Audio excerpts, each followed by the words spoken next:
नमस्कार शेतकरी मित्रहो, आज आपण सीताफळ या प्लॉटवरती आलेलो आहोत।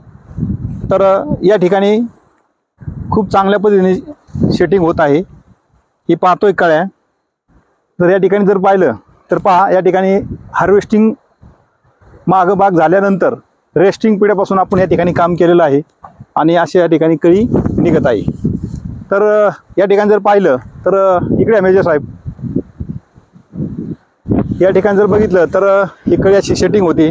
पहा ही या ठिकाणी आता हे पाकळ्या काळ्या पडलेल्या आहेत, बरोबर आहे। हे सेटिंग होतंय या ठिकाणी, पाहतोय हे सेटिंग झालंय बघा पूर्णपणे, दिसते का?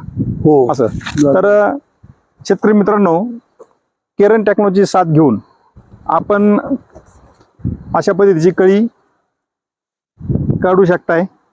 सगळ्यात महत्त्वाचं की हा जो रिझल्ट दिसतोय, हा रिझल्ट आपल्याला कसा आलेला आहे याचं कारण असं की ज्यावेळेस आपण जमिनीमध्ये बॉस स्ट्रेचिंग करतो त्यावेळेस जमिनीमध्ये मायक्रोफ्लोरा इन्क्रीज होऊन जमीन भुसभुशीत होते, पांढऱ्या मुळ्या चालतात आणि शेतकऱ्यांनी जो काय बेसळ टाकलेला असतो तो पूर्णपणे जे काय NPK असतात, दुय्यमान घटक असतात, सेंद्रिय घटक जे काय असतात आणि हे सगळे घटक त्याला अपटेक होतात। न्यूट्रिशनची कमतरता भासत नाही, डिफिशियन्सी भासत नाही आणि सेटिंग आपल्याला या ठिकाणी आपल्याला असं पाहायला मिळतं।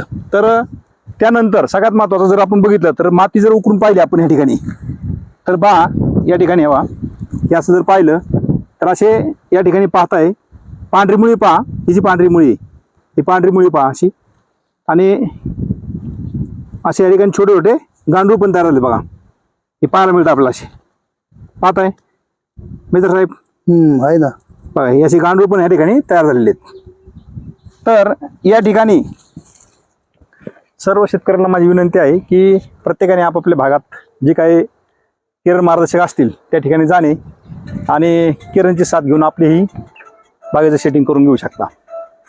धन्यवाद।